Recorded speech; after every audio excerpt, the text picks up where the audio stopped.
საღამომშვიდობისა ეს არის ახალი 9 საათი. დღის მთავარ თემებს მეცხრე არხის რეპორტერები და ჩვენ თამთა სანიკიძე და ლევან ჯავახიშვილი წარმოგიდგენთ. როდის განადგურდება უკანონოდ მოპოვებული ვიდეო მასალა და რატომ შეიცვალა ადრე მიღებული გადაწყვეტილება? უნდა გასაჯაროვდეს თუ არა სამეგრელოს სამალავებში აღმოჩენილი ფარული ჩანაწერები, არასამთავრობო სექტორი და მედია შოკის მომგვრელი კადრების შესახებ რამდენიმე წუთში. ჩვენ ასევე შემოგთავაზებთ. Wall Street Journal-ი ქართულ-ირანულ საეჭვო კავშირებზე რას წერს გავლენიანი ამერიკული გამოცემა საქართველოზე.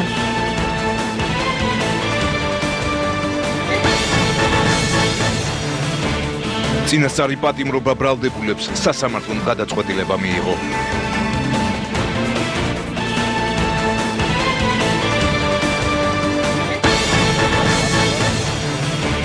სისტემური დანაშაული თუ სისტემაში შეპარულების თვითნებური ქმედება. ვინ აგებს პასუხს ადამიანთა სასტიკ წამებაზე? მედიისთვის დახურული პროცესი სამეგრელოს სამალავებში აღმოჩენილი ვიდეო მასალების საქმეზე დაკავებულ პირებს წინასწარი პატიმრობა შეეფარდა 9 ბრალდებულიდან დღევანდელ სხდომას მხოლოდ ზუგდიდის კრიმინალური პოლიციის ყოფილი უფროსი არ დასწრებია დაკავებული, ტანით მიყენებული თვითდაზიანებებით ანდრომდე საავადმყოფოში რჩება. პროკურორი არ გამორიცხავს, რომ ძიმე დანაშაულში სხვა ექს-ძალოვნების ბრალეულობაც გამოიკვეთოს. თავისუფლების აღკვეთის ძალადობისა და წამების ბრალდებით მოქმედი და ყოფილი სამართალდამცველები 2 დღის წინ აიყვანეს. დანაშაულის სიმძიმიდან გამომდინარე ერთ-ერთი დაკავებული სახე, რომელიც სექსუალურ ძალადობაშია ბრალდებული, რეპორტაჟში დაფარული იქნება.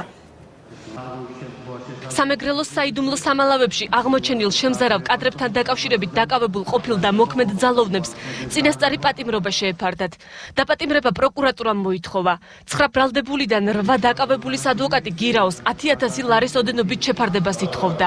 ერთადერთი იყო დაზვერვის დეპარტამენტის უფროსის მოქმედი მოადგილის კობა თოდუას ადვოკატი, რომელიც მისი დაცვის ქვეშ მყოფის უპირობო გათავისუფლებას ითხოვდა. დაკავებულთა ნაწილი დანაშაულს აღიარებს. შუამდგომლობა ჩვენი იყო გირაო 10,000 ლარი იყო 30 დღის მოთხოვნა 30 დღიანი ვადა იყო რომელსაც გადავდით 10,000 ლარს ვითხოვდით რომ გირაოთი გაიშვათ რადგან პიროვნება რომელსაც მე ვიცავ თანამშრომლის გამოძიებასთან თავის ნაწილში რაც დანაშაული მას წაუყენა ბრალდება ის აღიარებს. ჩემი დაცვის ქვეშ მყოფებს არანაირი დანაშაული არ ჩაუძენიათ იმ ფაქტებთან დაკავშირებით, რაც გავრცელდა ამ კვირეების მანძილზე სატელევიზიო საშუალებებით და ვაპირებთ, რომ სააპელაციო სასამართლოში შევიდეს ჩვენს მიერ შედგენილი საჩივარება.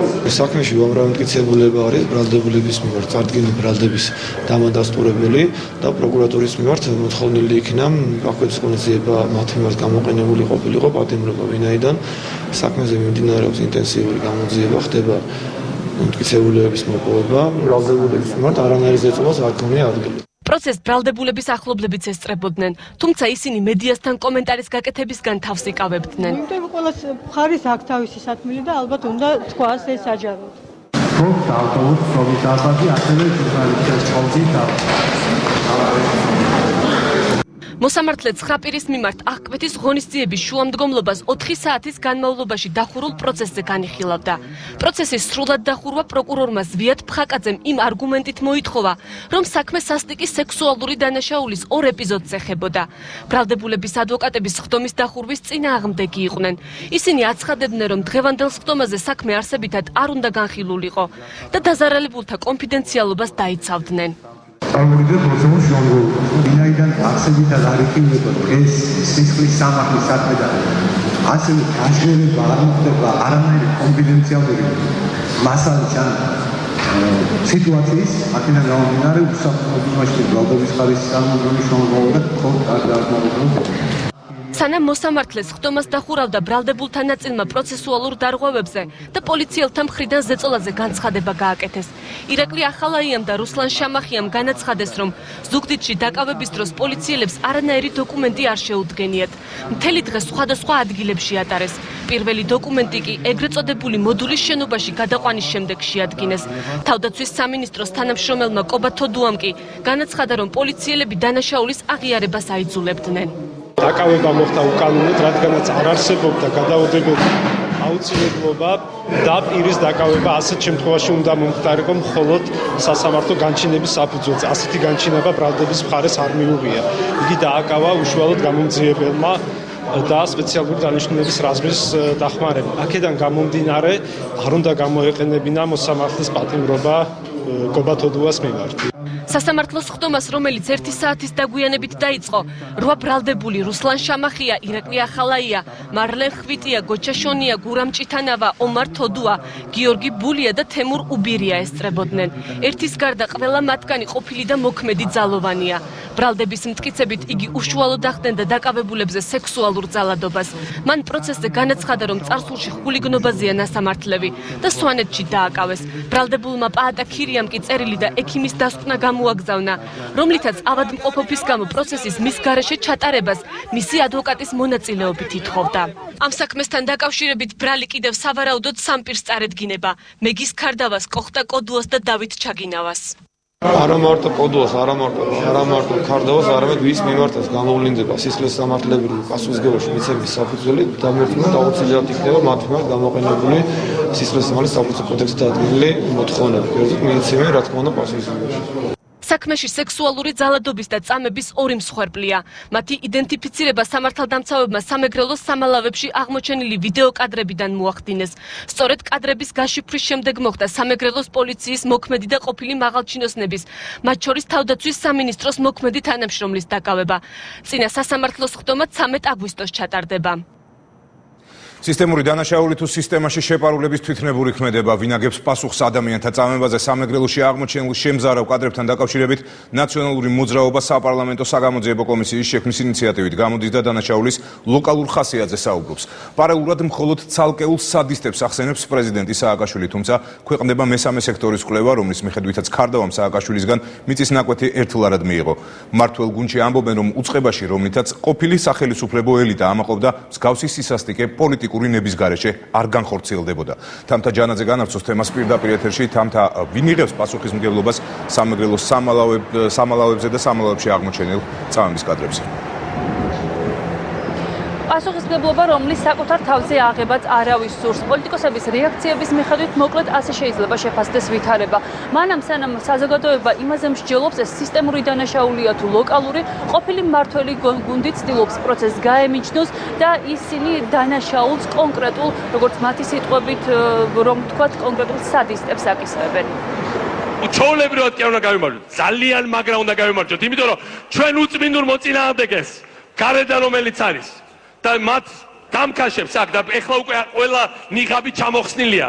პრეზიდენტმა ეს განცხადება წინა საარჩევნოდ გააკეთა. მიხეილ სააკაშვილმა უწმინდურ მოწინააღმდეგეებზე ვრცლად ისაუბრა, თუმცა თავისი მომხრეების სიწმინდეზე ყურადღება მაშინ არ გაუმახვილებია.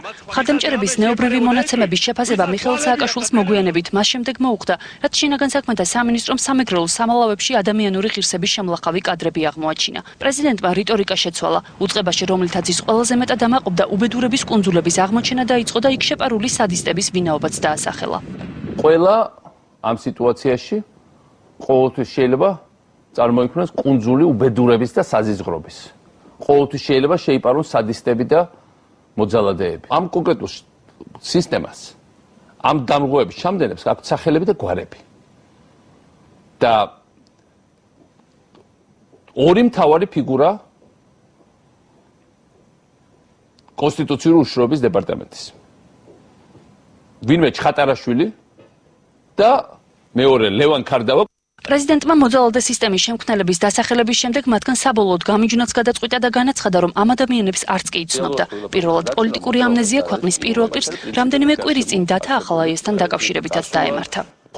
ქონია კომუნიკაცია, არამედ მთელი ამ წლების განმავლობაში ვარდების რევოლუციის შემდეგ შეიძლება ორჯერ და სამჯერ ყავს უნანახი, ისიც აი ესე. ეს ორი ადამიანი იყო საუბედუროდ იმ ბევრი უკანონობის ჩამდენი, როგორც ახლა ირკვევა, იმიტომ რომ მე მართლა ამ ორ ადამიანს არც ვიცნობდი, არ ვიცოდი ვინ იყვნენ ბოლო დრომდე.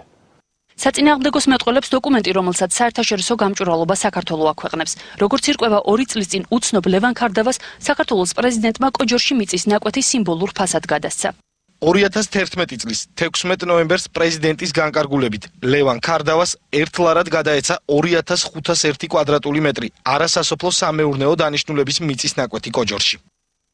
პრეზიდენტის მცდელობას პროცესს გაემიჯნოს პასუხისმგებლობისგან თავის არიდებად მიიჩნევს მმართველი გუნდის წევრი. თინა ხიდაშელი პოლიციის სადამშრალო ორგანიზაციად გადაქცევაში პრეზიდენტის როლის დაკნინების წინააღმდეგია. თუ ამბობ რომ დაინტერესებული ხარ გამოძიებით, მაშინ გამიჯნო არ არის საკმარისი. პოლიციის წარმატებული რეფორმა არ არსებობს კუდის გარეშე, როგორც ისინი ამბობენ. ამიტომ ხო დღეს სააკაშვილო რამდენიც არ უნდა ელაპარაკოს, რომ ლევან ქარდავა შემოპარული იყო, გადმოყოლილი იყო თუ კიდევ რა იყო, ის იყო სათავეებთან იმ სადამსჯელო სამსახურის შექმნის, რომელსაც კუდი და სოდი ერქვა მეორე მხრივ და რომელთაც ისინი ამაყობდნენ და რომელთაც ისინი მართავდნენ ქვეყანას. წლების განმავლობაში ხელისუფლების სათავეებთან მყოფი პოლიტიკოსების ნაწილი დღეს კომენტარისგან თავს იკავებს, მეორე ნაწილი კი მორიგ მოთხოვნებს აყენებს.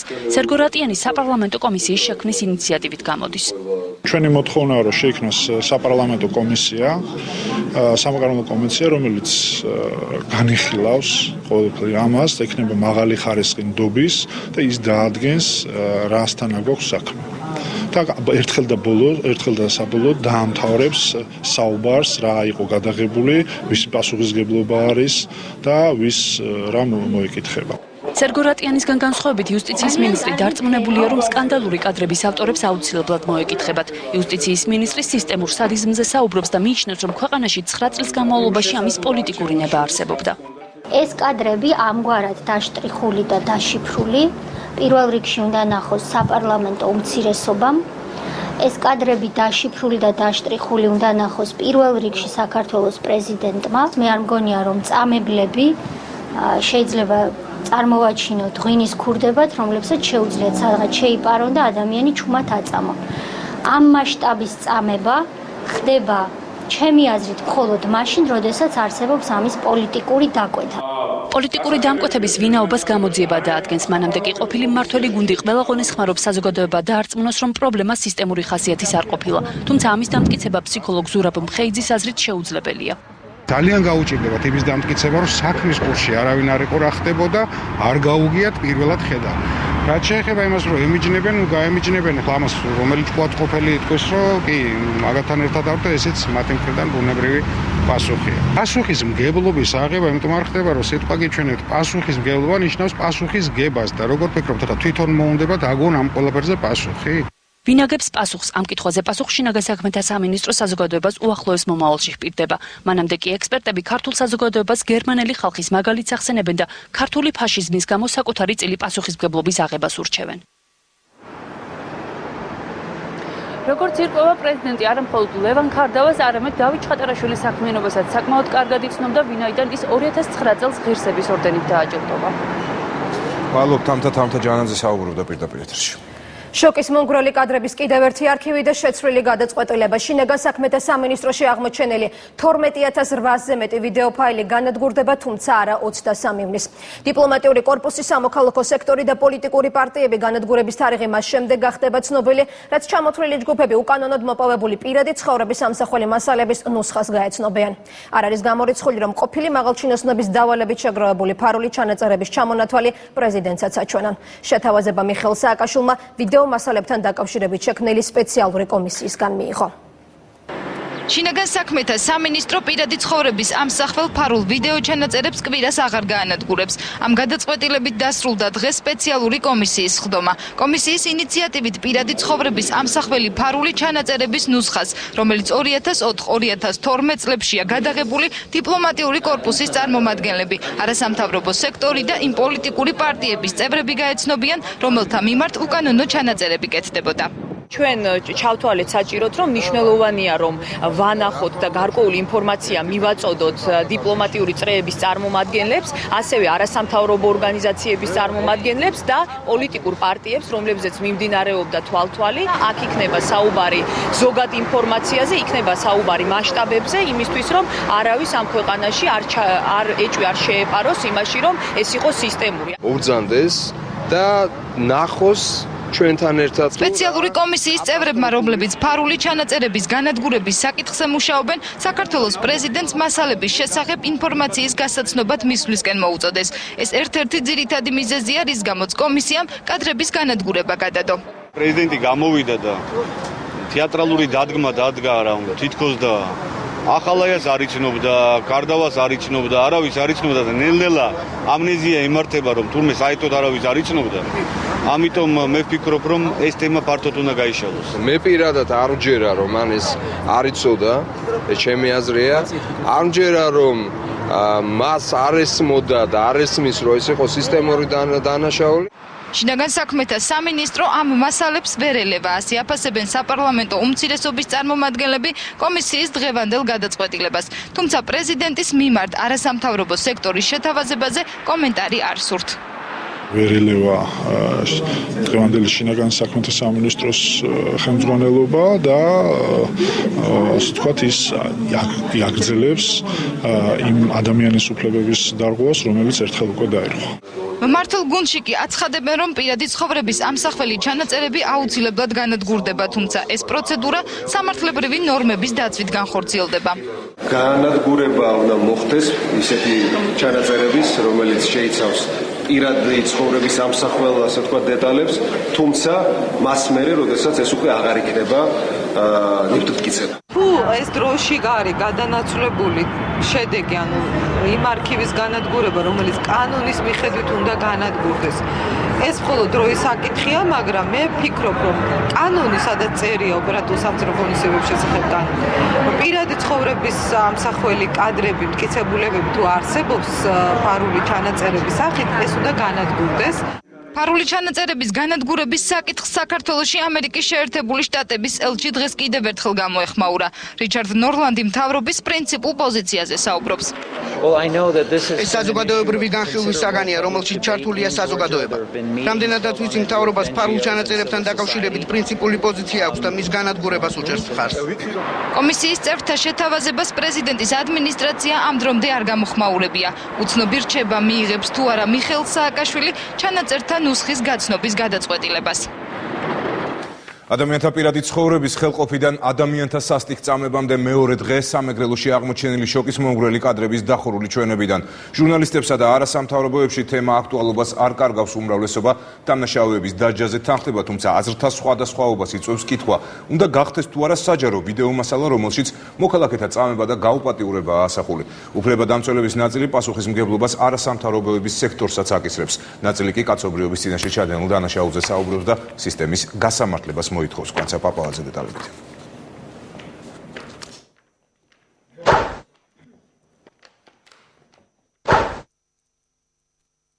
ეს არის პირველი რეაქცია, რომელიც ვიდეო კადრების ნახვის შემდეგ მედიის წარმომადგენლებს ჰქონდათ. ფოტოკამერით დაფიქსირებული რეაქცია დღესაც არ შეცვლილა, თუმცა შეიცვალა აზრი. ჟურნალისტი ალე კოელიაშვილი დღეს მიიჩნევს, რომ კადრები ფართო საზოგადოებისთვისაც უნდა გასაჯაროვდეს.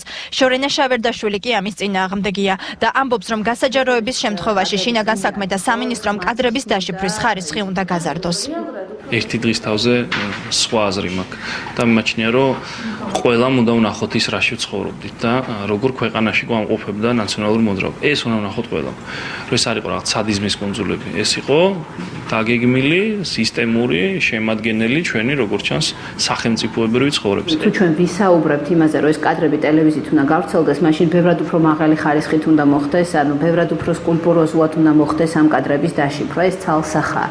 მეორე კითხვა ის, რომ ამ კადრების ნახვის შემდეგ ადამიანმა შეიძლება აბსოლუტურად დაკარგოს კონტროლი საკუთარ საქციელზე და არ ვიცი, აქ შეიძლება დაიწყოს ესეთი შურისძიება, რომ კადრების დაშიფვრის ხარისხი სადავო ჯერ კიდევ გუშინ გახდა. მსხდომაზე მყოფთაგან რამდენიმე დარბაზი იმიზეზით დატოვა, რომ კადრების ნახვის მიზანი გაუგებარი იყო.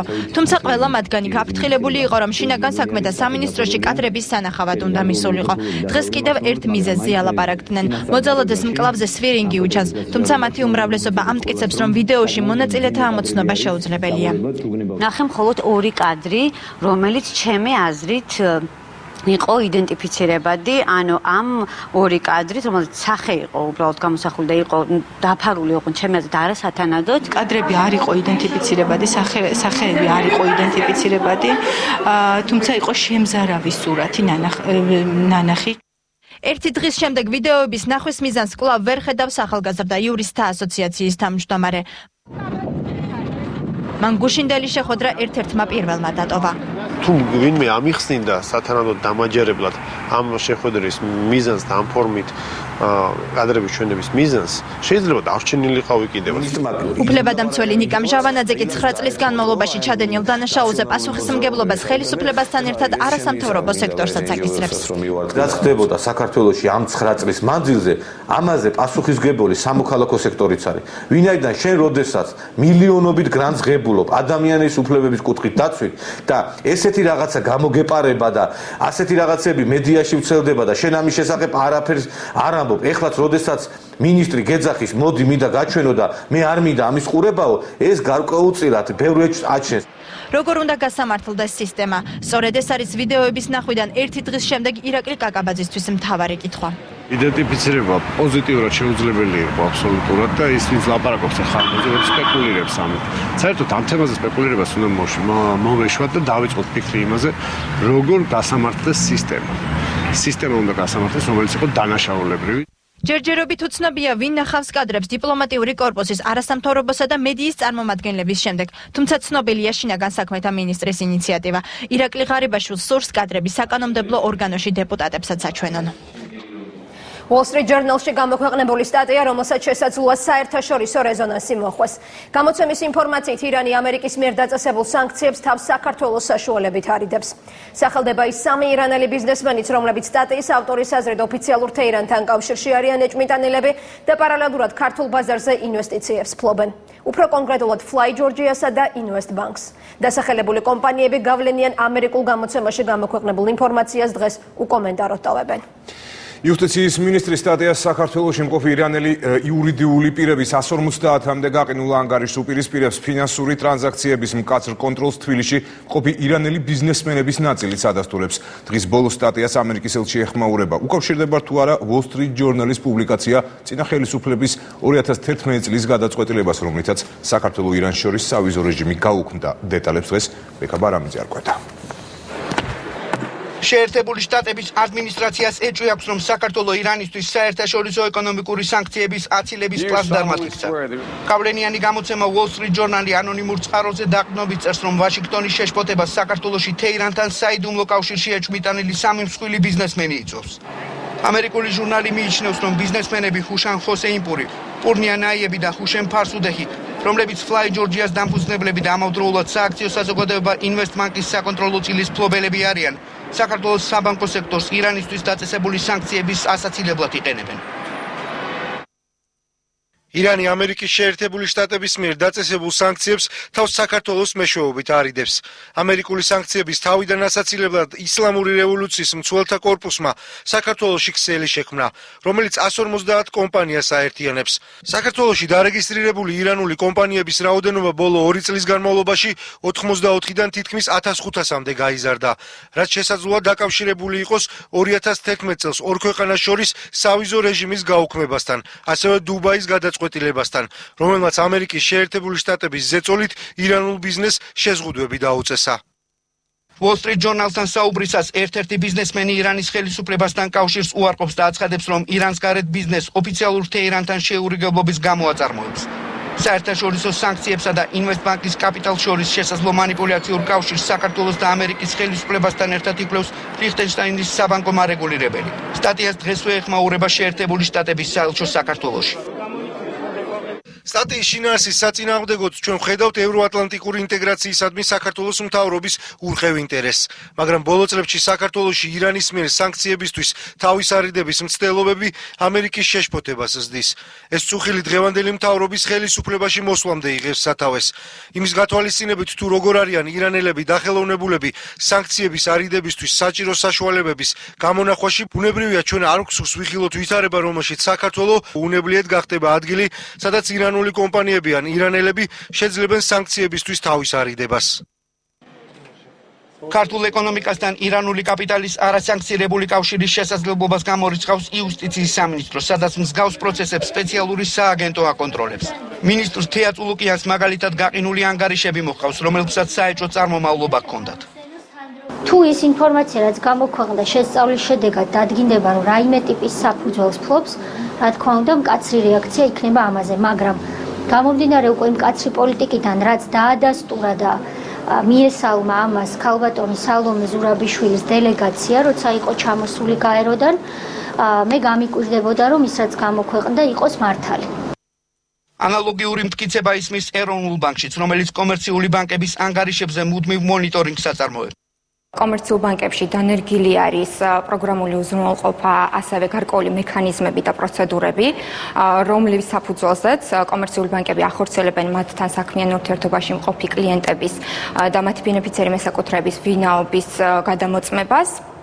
შესაბამისად აღნიშნული პროცედურების არსებობა, ასე ვთქვათ, გვაცილებს ჩვენ რისკს, რომ ქართულ საბანკო სისტემაში განხორციელებული ტრანზაქციები რაიმე ფორმით დაკავშირებული იყოს ისეთ გარიგებებთან, რომლებზეც შესაძლოა გავრცელდეს, ასე ვთქვათ, საერთაშორისო სანქციების რეჟიმი. იმას, რომ ქართულ საბანკო სექტორში სამომხმარებლო დონეზე სრულფასოვანი ფინანსური წვდომა არ აქვს, თავად ირანელი მოქალაქეებიც ადასტურებენ. ბანკებმა ბოლო დროს ირანელებს შეზღუდვები დაგვიწესეს, მაგალითად საქართველოს ბანკში ფიზიკურ პირებს ანგარიშს არ გახსნიან. მასტერკარდი კი მხოლოდ საქართველოს ტერიტორიაზე მოქმედებს. პლასტიკური ბარათების გაცემაზე საერთოდ უარს გვეუბნება კორსტანდარტ ბანკი. უკეთეს პირობებს არც სხვა ბანკები გვთავაზობენ. გართულებულია ტრანზაქციები კომპანიებისთვის, ვინც ექსპორტზე არიან ორიენტირებულნი. სავიზო რეჟიმი ირანის მოქალაქეებისთვის საქართველომ 2010 წელს გააუქმა. რის შემდეგაც ვიზიტორების რაოდენობა მკვეთრად იმატა. 5 წლის მანძილზე დინამიკამ 5,000-დან 90,000 მიაღწია. რასაკვირველია თქვა კაპიტალის დავანდება მათთვის უფრო ხელსაყრელია ისეთ ქვეყნებში, სადაც არის უფრო მეტი სტაბილურობა. ირანთან შედარებით საქართველოში უფრო სტაბილური ვითარება ეკონომიკური თვალსაზრისით მეგულისხმობ. ჩვენ მართალია თქვა ძალიან განვითარების ტემპი მაღალი არ გვაქვს, მაგრამ ყოველ შემთხვევაში სანქციები ჩვენ წინააღმდეგ არ მოქმედებს, ხო?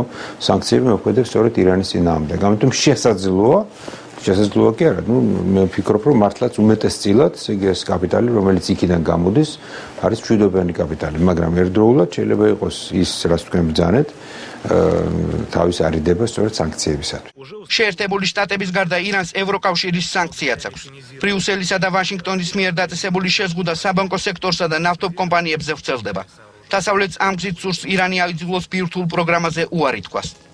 დიდი რაოდენობით საბრძოლო მასალა და იარაღი სამხედრო პოლიციამ შინაგან საქმეთა სამინისტროს ყოფილი მაღალჩინოსნის მამუკა კაკაბაძის სახლიდან ტყუიანთქვევი და შაშხანა ამოიღო. საქმე სამსახურეობრივი უფლებამოსილების ბოროტად გამოყენების მუხლით არის აღძრული. გავრცელებული ინფორმაციით კაკაბაძე 2012 წლებში თავდაცვის სამინისტროს შესაბამის სამსახურთან სხვადასხვა სამხედრო ქონების მიწოდების კუთხით თანამშრომლობდა. ფაქტზე მიმდინარეობს გამოძიება. მამუკა კაკაბაძის საცხოვრებელ სახლში ჩხრიკის შედეგად სამხედრო პოლიციამ დიდი რაოდენობით საბრძოლო მასალა, სპეციალური დანიშნულების ტყუიანთქვევი და საბრძოლო შაშხანა ამოიღო. მამუკა კაკაბაძე 2010-2012 წლებში თავდაცვის სამინისტროს სახელმწიფო შესყიდვების დეპარტამენტთან სხვადასხვა სამხედრო ქონების მოწოდების კუთხით თანამშრომლობდა. ამჟამად საქმეზე ტარდება დამატებით საგამოძიებო ოპერატიული ღონისძიებები. გამოძიება შესაძლოა გორის რაიონული პოლიციისა და პროკურატურის ყოფილი მაღალჩინოსნები დაინტერესდეს. ექს-ჩინოვნიკებს სოფელ ატენის მკვიდრი უჩივის. გიორგი ბუქულაშვილი ყოფილ სამართალდამცველებს მუქარასა და საკუთრების იძულებით მითვისებაში სდებს ბრალს. საუბარია 300,000-მდე ლარის ღირებულების ქონებაზე. პროკურატურაში შეტანილი საჩივრის ავტორი მისი ძმის დაკავების დეტალებსა და იმ ფსიქოლოგიურ წნეხზეც საუბრობს, რომელიც მისივე მტკიცებით ქონების ჩუქებითა და ავტომანქანების იძულებით შესყიდვით დასრულდა. აი ნომრები მაქვს აქ დაფიქსირებული, გეტყვით ნომრებსაც. ავტომობილები, რომელიც მარეხი ბუქულაშვილმა 2008 წელს გორის პოლიციის განყოფილებისთვის შეიძინა, დღეს დავის საგანი ხდება. როგორც თავად ამბობს, 3 ძვირად ღირებული პიკაპის ტიპის ოპერატიული ავტომობილის ჩუქება ადგილობრივი პოლიციის განყოფილებისთვის მას შემდეგ გადაწყვიტა, რაც მისი უმცროსი ძმა იარაღის უკანონო ტარების ბრალდებით დააკავეს. ბუქულაშვილი ქონების უპირობოდ უკან დაბრუნებას ითხოვს. ხიდისთავის სამმართველოს უმფროსი ვინც იყო ლაშა გვარი აღარ მახსოვს, თვითონ დაბრძანდებოდა იმ მანქანით მერსედესით. თვითონ დაბრძანდებოდა და ამ პიკაპებით ხოლმე ცინიკურად რო შემხვდებოდნენ ქუჩაში, ცინიკურად გადმომხედავდნენ ხოლმე. გენადი ბუქულაშვილი, რომელიც 2008 წელს ავტომატური ცეცხლსასროლი იარაღის ტარებისთვის დააკავეს, დღეს რუსეთის ფედერაციას აფარებს თავს. ბრალდებული ამბობს, რომ კალაშნიკოვის ტიპის ავტომატი, რომელიც მისი ავტომანქანის საბარგულიდან ამოიღეს, მას არ ეკუთვნოდა. მითხრეს სასამართლოზე, რომ უნდა მეღიარებინა, რომ იარაღი ჩემი იყო. ხო მეკითხვა დავსვი, მეთქი რო ვაღიარო, ხო შემეკითხება საიდან, ვინ მოგცა? ნუ არ შეგეკითხებაო რა მოსამართლე. მე გიყო მომაწარინეს ხელი და გამიშვეს რა. ავტომატური ცეცხლსასროლი იარაღის გარდა პოლიციამ მაშინ დაკავებულის დის კუთვნილი ოფისიდან 240,000 ლარი წაიღო, რომელიც კომპანიის საკუთრება იყო. ნივთკიცების სახით ამოღებული თანხა ოჯახს უკან არ დაბრუნებია. სწორედ ამ თანხის შეიძინა ბუქულაშვილმა ძალოვანი უწყებისთვის 6 ძვირადღირებული ავტომობილი, რის შემდეგაც ბრალდებულთან პროკურატურამ საპროცესო გარიგება გააფორმა. ლაშა დასანია ყოფილი გორის რაიონის სოფელ ხილისთავის რაიონის პოლიციის უფროსი,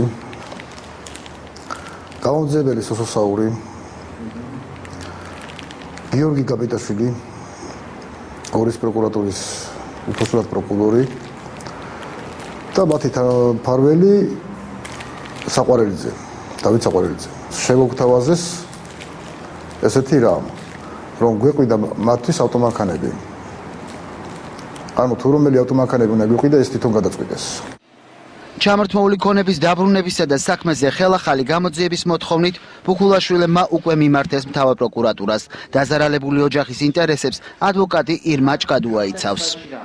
თუ კი საერთოდ არსებობს რაიმე კასკადი კანონდარღვევების ყველაფერი მოხდა ამ ოჯახის წინააღმდეგ, კონკრეტულად ამ ოჯახიდან ამოღებულია დაახლოებით 300,000 ლარის ოდენობის ფულადი თანხა, მათ აყიდინეს 3 ჰაილუქსის ავტომობილი, ტუქსონის 2 ავტომობილი, სხვადასხვა ავტომობილები, რომლებიც მათ ყავდათ, წაართვეს. თან ეს ავტომობილები აყიდინეს უშუალოდ მაღაზიებში. ყველაზე მნიშვნელოვანი ის არის, რომ ეს მანქანები ნაყიდი აქვთ ამ ბატონებს მათ სახელს და შემდგომ ნოტარიუსით გადააფორმებინეს. ჩვენ გაგვაჩნია ხელთ ყველა ეს დოკუმენტი. ავტომობილები, რომლის კონფისკაციასაც ადვოკატი ითხოვს, ამ დროისთვის ძალოვანი უწყების ბალანსია. დააბრუნებენ თუ არა წლების წინ ნაჩუქარ ავტომობილებს, ამ კითხვაზე გორის პოლიციაში არ პასუხობენ. გორის რაიონის სოფელ დიცის მცხოვრები როსტომ სოსიაშვილი ერთთვიანი პატიმრობის შემდეგ გათავისუფლდა. სოსიაშვილმა ცხინვალის ციხე ერგნეთში გამართულ შეხვედრაზე მიღებული გადაწყვეტილების შედეგად დატოვა იგი რუს ეგრეთ წოდებულ მესაზღვრეებს ოკუპირებული საზღვრის გადაკვეთის ბრალდებით ყავდათ დაკავებული. ერგნეთში ინციდენტების პრევენციისა და მაზე რეაგირების რიგით 35 შეხვედრა დღეს გაიმართა. შეხვედრაზე ქართულმა მხარემ ოკუპაციის ხაზის მიმდებარე სოფლებში მართულხლართების ინსტალაციის საკითხი დასვა. შინაგან საქმეთა სამინისტროს ინფორმაციით ქართულმა მხარემ მკაცრად დაგმო რუსეთის საოკუპაციო ძალების მიერ უპილოტო საფრენი აპარატების მიერ საქართველოს კონტროლირებადი საჰაერო სივრცის დარღვევის ფაქტებიც. შეხვედრა წარიმართა მშვიდ კონსტრუქციულ გარემოში, გამოვიდა საკმაოდ აქტიური, ვისაუბრეთ ოკუპაციის ხაზის მიმდებარე ზონებში რუსი მესაზღვრეების მხრიდან უკანონოდ მართულხლართების ინსტალაციის ფაქტთან დაკავშირებით. რაიმე ნიშნულოვან პროგრესს ვფიქრობ, რომ ამ საკითხთან დაკავშირებით ვერ მივახციებთ. სავარაუდოდ ეს თემა განხილული იქნება 25-26 ივნისს დაგეგმულ ჟენევის დისკუსიებზე. ჩვენ შეხვედრაზე ასევე შევეხეთ უგზო-უკლოდ დაკარგულ პირებს, კონკრეტულად გრიგოლ ნალბანდოვის საქმეს, საკითხს, რომელიც 2008 წლის 12 აგვისტოს გაუმჩინარდა. ხმაურიანის ხდომა და ფიზიკური დაპირისპირება სამტრედიის საკრებულოში. სიტუაცია მაშინ დაიძაბა, როდესაც გარეთ მიმდინარე საპროტესტო აქციის მონაწილეები შენობაში შეიჭრნენ. პროტესტის მიუხედავად ნაციონალების უმრავლესობით დაკომპლექტებულმა საკრებულომ თავმჯდომარედ ყოფილი მმართველი პარტიის კანდიდატი აირჩია. საუბარია ნაციონალური მოძრაობის ყოფილ მაჟორიტარ კანდიდატ ემზარ შუბლაძეზე, რომელმაც შუალედური არჩევნების დროს ხმათა მცირე რაოდენობა მიიღო. ერთადერთი დეპუტატი, რომელმაც თანაგუნდელს ხმა არ მისცა, მიხეილ ნიკოლაიშვილია. ნაციონალური მოძრაობის წევრი, რომელიც კახი კალაძის საარჩევნო შეხვედრების ჩაშლაში პირადად მონაწილეობდა, დღეს საკუთარ პარტიას გაემიჯნა.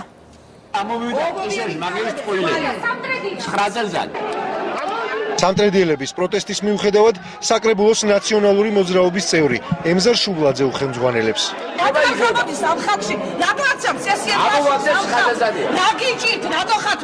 ძალიან ბევრი საქმე გავაკეთეთ სამტრედიაში და ვაპირებ კიდევ მომავალში გავაკეთოთ. მე მესმის ამ ადამიანების გულისწყრეველი, რომლებიც ეხლა განაწყენებულები არიან, მაგრამ მე პირველ რიგში ამ ადამიანების უფლებების დამცველი ვიქნა. მე მხოლოდ მუთან აღძნობ სამტრედიელებს ასეთი გადაწყვეტილებების გამო, თუმცა ეს მათი გადაწყვეტილება არის, მათ მიიღეს პოლიტიკური ხარაკირი.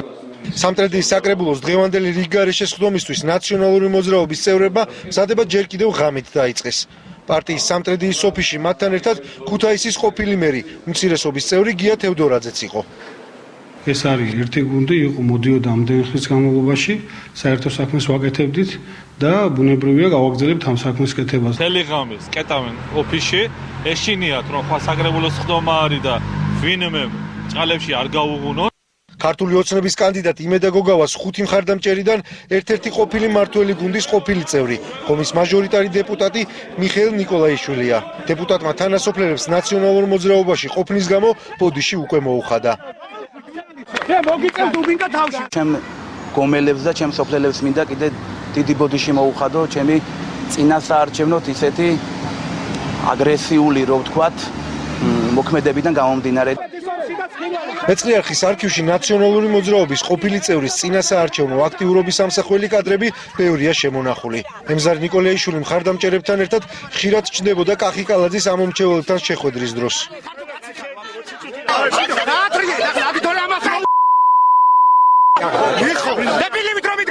ნაციონალური მოძრაობიდან წასვლის შემდეგ გომის მაჟორიტარი დეპუტატი სამტრედიის საკრებულოში დამოუკიდებელი დეპუტატის სტატუსით განაგრძობს მუშაობას. ჯერჯერობით უცნობია შეუერთდება თუ არა ნიკოლაიშვილი მმართველ კოალიციას. ხუთსართულიანი კორპუსი დაანგრევის პირას გურამიშვილის გამზირის 70 ნომრის ბინადრები უკვე 5 წელია სხვადასხვა ინსტანციისგან დახმარებას უშედეგოდ ითხოვენ. ნაძალადევის რაიონში მდებარე კორპუსის მოსახლეობა ამბობს, რომ შენობა ავარიულია და რამდენიმე სანტიმეტრით გადახრილია, საყრდენი კედლები კი გაბზარულია. პრობლემა იქმნება წვიმის დროსაც, რადგან შენობაში ხშირად წყალი ჩადის. რატომ არ იღებენ ბინადრები მერიის შეთავაზებას? დაანგრევის პირას მისული კორპუსის მცხოვრებთა პრობლემებით დღეს ნუცა აბაშიძე დაინტერესდა. ეს ბზარი გურამიშვილის ქუჩაზე მდებარე კორპუსს შუაზე ჰყოფს. ხუთსართულიან ავარიულ კორპუსში, რომელიც გამაგრებას აღარ ექვემდებარება, 42 ოჯახი ცხოვრობს. ჩავარდნილია იატაკი, გახსნილია შუაზე საძირკველი, გახსნილია შუაზე თავად კორპუსი და ჩანს უკვე საყრდენი კედლები როგორ ტყდება. შენობის ექსპერტიზა ჯერ კიდევ 5 წლის წინ ჩატარდა. დადგინდა, რომ შენობაში ცხოვრება საშიშია და კორპუსის რეაბილიტაცია შეუძლებელია. ნაძალადევის გამგებელმა გურამიშვილის 70-ში მცხოვრებლებს საცხოვრებლად ქირით გადასვლა შესთავაზა. თანხა 200 ლარის ოდენობით თბილისის მერიას უნდა გადაეხადა. ეს 200 ლარი ჯერ ერთი საკმარისი არაა.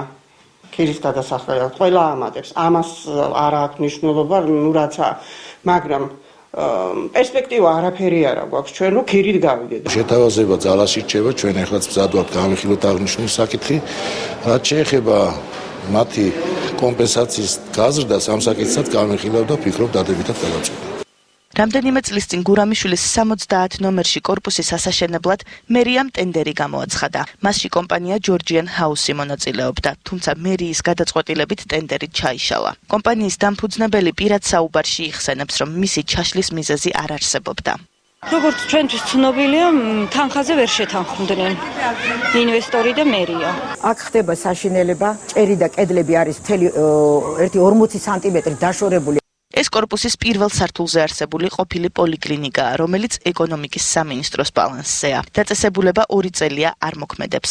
სამინისტროსთვის რამდენჯერმე მიმართვის მიუხედავად მოსახლეობას არავინ გამოხმაურებია. შაშან მოახდინეს ხანძარი, დაფიქსირებული გვაქვს ყველგან. წელს მოუშვეს ონკანი და სუტივტივები და ყველაფერი იქ. კედელზე, რომელზედაც საკომუნიკაციო მილები არის ჩამოსული, სულთან გაჟღენთილია წყლი და ის თუ მოირყვა, მთელი 5-ვე სართული ჩამოწვება. მეცხრე არხი დღეს ეკონომიკის სამინისტროს დაუკავშირდა, საიდანაც წერილობით გვიპასუხეს, რომ ქალაქ თბილისში გურამიშვილის გამზირის ნომერ 70-ში პირველ სართულზე სახელმწიფო საკუთრებაში არსებული უძრავი ქონება წარმოადგენს სახელმწიფო საკუთრებას. დაინტერესების შემთხვევაში აღნიშნული ქონება გამოცხადდება საპრივატიზებოდ. რამდენიმე დღის წინ გურამიშვილის 70-ში მცხოვრებლები ნაძალადევის რაიონის მაჟორიტარ დეპუტატს შეხვდნენ. თამარ კორძაიას თქმით, ვითარება მწვავეა და ქალაქის მერია, რაც შეიძლება მალე უნდა დაინტერესდეს ამ პრობლემით. არსებობს დასკვნა, ექსპერტიზის დასკვნა, სადაც საუბარია იმაზე, რომ ეს შენობა გამაგრებასაც კი არ ექვემდებარება. ამიტომ ამ მოსახლეობას აქვს სრულად ესეთი სამართლიანი და კანონიერი მოთხოვნა, რომ რაღაცნაირად ხელისუფლება მას დაუჭეროს მხარი. მოსახლეობამ ბოლო 5 წლის განმავლობაში არაერთ სტრუქტურას მიმართა, თუმცა უშედეგოდ. შენობაში კი ვითარება სულ უფრო მძიმდება. ბოლო პერიოდში ბზარები გაუჩნდა საყრდენ კედლებსაც. კორპუსის მცხოვრებლების დიდ ნაწილს მცირეწლოვანი ბავშვები ჰყავთ. მშობლებს შვილების სახლში დატოვების ეშინიათ. რამდენი ადამიანი ცხოვრობს საქართველოში? 1 ივლისს მოსახლეობის საყოველთაო აღწერა იწყება. სტატისტიკის ეროვნული სამსახური პროცესს დამოუკიდებლად ჩაატარებს. პირველადი მონაცემები კი 2015 წელს გამოქვეყნდება. უკვე ცნობილია იმ რეგიონების ჩამონათვალი, საიდანაც კითხვარების შევსება დაიწყება.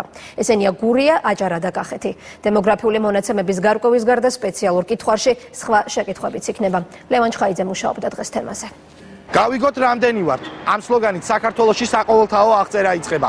11 წლის შემდეგ დემოგრაფიულ მონაცემებთან ერთად დაზუსტება დასაქმებულებისა და დაუსაქმებლების რაოდენობა, სასოფლო-სამეურნეო მიწების ფლობელების ვინაობა და კიდევ რამდენიმე კომპონენტი.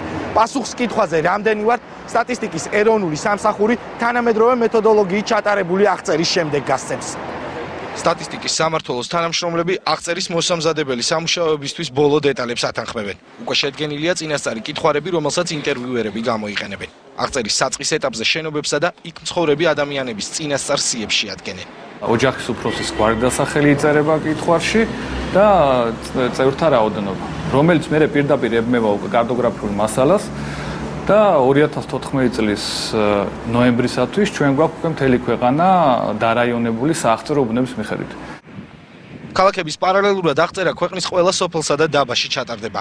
მზად არის შესაბამისი რუქები, რომელზეც ყველა საჭირო მონაცემია დატანილი. სპეციალისტები ამბობენ, რომ მსგავსი მეთოდოლოგიით აღწერას მსოფლიოს წამყვანი სახელმწიფოები ატარებენ. გებულობთ თითოეულ შენობაში რა რაოდენობის ადამიანი შეიძლება ცხოვრობდეს ან ცხოვრობს უშუალოდ ამ პერიოდისთვის. ეს არის არა რეგისტრირებული, ანუ ის პიროვნება, რომელიც ჩაწერილი, არამედ ფაქტიურად მცხოვრები ადამიანი. აქედან გამომდინარე, უკვე შეგვიძლია დავვითვალოთ მთლიანობაში მოსახლეობის რაოდენობაც იმ სოფლებშიც, ასევე რაიონი მთელი ქვეყნის მასშტაბით. თითოეული ადამიანი მნიშვნელოვანია. დემოგრაფიული მონაცემების დაზუსტების პარალელურად აღწერა რამდენიმე კომპონენტსაც მოიცავს. რეგიონული განვითარებისა და ინფრასტრუქტურის მინისტრის განცხადებით, ამ ბაზის შექმნა სახელმწიფოს სხვადასხვა პროექტების დაგეგმვასა და განხორციელებაში დაეხმარება. წინასწარი სიების შედგენის შემდეგ დაიწყება პროექტის ყველაზე მნიშვნელოვანი ნაწილი, რომელიც 2014 წლის ნოემბრისთვის არის დაგეგმილი.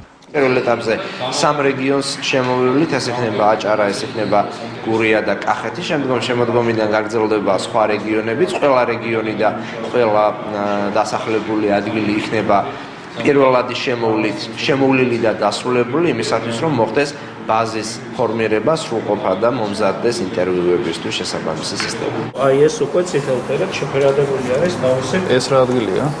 პროექტის ავტორები ამბობენ, რომ პროცესში საზოგადოების ჩართულობას მნიშვნელოვანი როლი ექნება, რადგან მოქალაქეების მხრიდან ინტერვიუერების კარგად ინფორმირება სრულყოფილი ბაზის ჩამოყალიბებას შეუწყობს ხელს, რაც ზაზა ჭელიძის თქმით დაასრულებს კამათს თემაზე. რამდენი ვართ? გვექნება ინფორმაცია იმის თაობაზე, თუ რამდენად აქტიურია მოსახლეობა, რამდენი ადამიანი მუშაობს, რამდენი ადამიანი ეძებს სამსახურს. ძალიან მნიშვნელოვანი არის ადგილობრივი ინფრასტრუქტურის შესახებ ინფორმაცია, რამდენად ხელმისაწვდომია მოსახლეობის განათლების თუ ჯანდაცვის სხვადასხვა სოციალური ინფრასტრუქტურა. ამიტომ მე არ მეგულება საქართველოს ადამიანი, ვისაც მარტივად არ აინტერესებდეს ამ კითხვებზე პასუხი. პროექტზე 18,000 ადამიანი დასაქმდება, რომლებსაც სტატისტიკის ეროვნული სამმართველო კონკურსის წესით შეარჩევს. აღწერის პირველადი მონაცემები 2015 წლის გაზაფხულზე გამოქვეყნდება. მეცხრე არხი ანტიკური ხანის ნაკვალევზე ქალაქი, რომელიც დღემდე ქრისტიანული სამყაროს ისტორიის შემადგენელი ნაწილია. მირა, ანუ დღევანდელი თურქული დასახლება დემრე, მომლოცველებისათვის წმინდა მიწად ითვლება. ეს ის ადგილია, სადაც წმინდა ნიკოლოზი ეპისკოპოსად აკურთხეს და სიცოცხლის ბოლომდე ქადაგებდა. აქვეა ლიგლიელთა ცნობილი სამარხები და კუნძული კეკოვა, სადაც ანტიკური ხანის ნაქალაქარია შემორჩენილი. ჩვენმა გადამღებმა ჯგუფმა საინტერესო კადრები საერთაშორისო ტურ ოპერატორ პეგას ტურისტიკის დახმარებით აღბეჭდა. მირა ანტალიის პროვინციაში მდებარე ამ უძველეს ქალაქში თავს უამრავი პილიგრიმი იყრის. ჩვენი წელთაღრიცხვის 300 წელს აქ ქსანჩი განსწავლული ნიკოლოზ პატარელი ეპისკოპოსად აკურთხეს. ის მირაში სიცოცხლის ბოლომდე ქადაგებდა. არაბთა შემოსევების დროს არაერთ გზის დარბეული წმინდა ნიკოლოზ სასწაულმოქმედის სახელობის ეკლესია დღეს უმოქმედოა. თუმცა მომლოცველები პატივს მიაგებენ იმ ადგილს, სადაც წმინდანი მოღვაწეობდა. მოხარული ვართ ეკლესიის მონახულებით, რადგან ეს ქრისტიანული სამყაროს ისტორიაა. ჩემთვის შთამბეჭდავია ამ წმინდა ადგილზე ყოფნა. როდესაც ამ ქვებს ვეხები, უგრძნობ თუ რა მხილასით მომდის და როგორი ენერგიით ვივსები. ეკლესიის გარშემო აღმართული გალავანი ბიზანტიის იმპერატორ კონსტანტინე მე-9 მონომაქეს და მისი ცოლის ზოიას ბრძანებით არის აგებული, რათა ის შემოსევებისგან ყოფილიყო დაცული. ეს კი ტაძრის სამხრეთ მკლავში განთავსებული სწორედ ის მარმარილოს სარკოფაგია, სადაც გადმოცემით წმინდა ნიკოლოზი იყო დაკრძალული. წმინდა ნიკოლოზი ქალაქ მირას არქიეპისკოპოსი იყო. ის 353 წელს გარდაიცვალა. 1087 წელს მისი ნეშტი ამ სარკოფაგიდან იტალიაში ქალაქ ბარიში გადააბრძანეს იტალიელმა ვაჭრებმა. ეს მირაში არსებული ანტიკური ხანის ნაშთებია. კლდის ფერდობზე განლაგებული უძველესი აკლდამები ქალაქის ერთ-ერთი მთავარი ღირსშესანიშნაობაა. ლიკიელებს ჯეროდათ, რომ თუ მიცვალებული ამაღლებულ ადგილას დაეკრძალებოდა, ზეცას მიუახლოვდებოდა. ლიკიელთა კლდეში ნაკვეთი ნეკროპოლი ჩვენ წელთაღრიცხვამდე მეხუთე და მეოთხე საუკუნეებით თარიღდება. მდიდარი ლიკიელები მათ მშენებლობას სიცოცხლეშივე უკვეთავდნენ. აქვეა ბერძნულ-რომაული თეატრიც, რომლის შთამბეჭდავი ნაშთების შესახებ ისტორიას მთელი მსოფლიოდან ჩამოსულ დამთვალიერებლებს ადგილობრივი გიდები აცნობენ.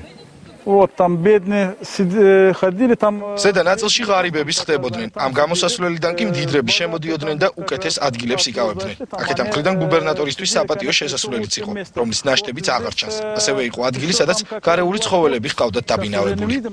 ქალაქ მირაში ანტიკური თეატრი ჩვენი წელთაღრიცხვის პირველ საუკუნეში აშენდა.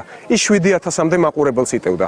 თეატრში ლიტერატურული წარმოდგენების გარდა გლადიატორთა ორთაბრძოლებიც იმართებოდა. ანტალიის სანაპირო ზოლთან მდებარეობს კუნძული კეკოვაც, რომლის ჩრდილოეთ სანაპიროზე ჩვენს წელთაღრიცხვამდე მეორე საუკუნეში მიწისძვრისგან დანგრეული ქალაქის დოლიქისტეს ნაშთებია შემორჩენილი. ახლა კულტურის ახალი ამბები რობი კუხიანიძე და ჯგუფი აუთსაიდერი კლუბ სენატში 26 ივნისს მუსიკოსი მსმენელის წინაშე ახალი და ძველი რეპერტუარი და იმპროვიზაციით წარდგება. საღამოზე კუხიანიძე თაყვანისმცემლებს სიურპრიზებსაც პირდება. მუსიკოსის რეპეტიციას დღეს ჩვენი გადამღები ჯგუფი დაესწრო.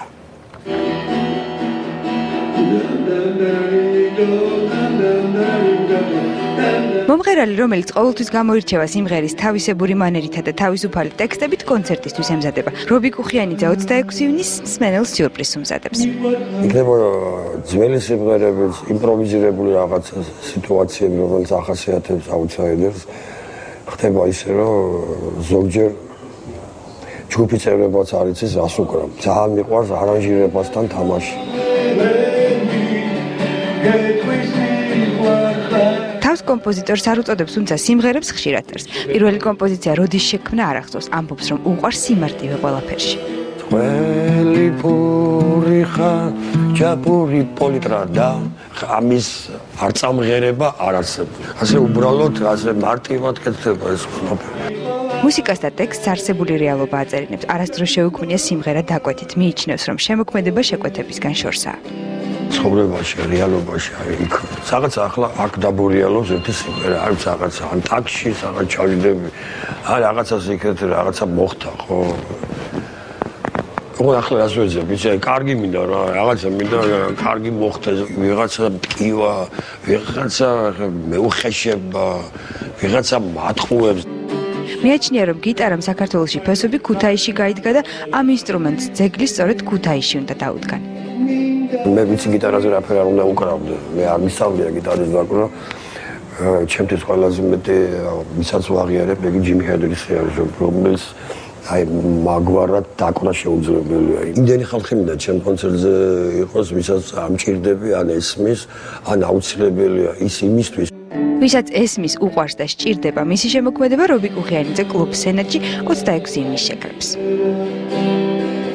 მარჯანიშვილის თეატრთან გიგა ლოთხიფანიძის ვარსკვლავით დიდი რეჟისორის გარდაცვალებიდან 9 დღის შემდეგ გაიხსნა საზეიმო ცერემონიაზე ოჯახის წევრები, კოლეგები, ცნობილი ადამიანები და მისი შემოქმედების თაყვანისმცემლები შეიკრიბნენ. ის სიცოცხლეშივე უკვე შეკვეთილი იყო ამ ვარსკვლავის გახსნა, მაგრამ სამწუხაროდ 2 დღეში გარდაიცვალა ის და ის პირობა, რომელიც მის წინაშე იყო დადებული, დღეს შესრულდა. მისი გარდაცვალებიდან მე-9 დღეს და ეს ალბათ სიმბოლურიც არის. გიგას სახელი და გიგას სული ყოველთვის იქნება ქართულ თეატრალურ ცხოვრებაში, ქართულ თეატრალურ აზროვნებაში და ქართულ კულტურაში. ქართულ კაცს ყოველთვის ემახსოვრება მისი სპექტაკლები, მისი თეატრალური იდეები, მისი ფილმები და მისი პიროვნება ყოველთვის საინტერესო და სამაგალითო იქნება ჩვენთვის. გულდასაწყვეტია, რომ სიცოცხლეში ვერ მოხერხდა ამის გაკეთება, მაგრამ ეს იცოდა მან, რომ ვარსკვლავი უნდა გახსნილიყო და ძალიან უხაროდა და ბედნიერი იყო. ახალი 9-ზე დღეს დასრულებულია, ჩვენ ორშაბათამდე გემშვიდობებით. მშვიდობიან შაბათ კვირას გისურვებთ. მადლობთ რომ გიყურეთ.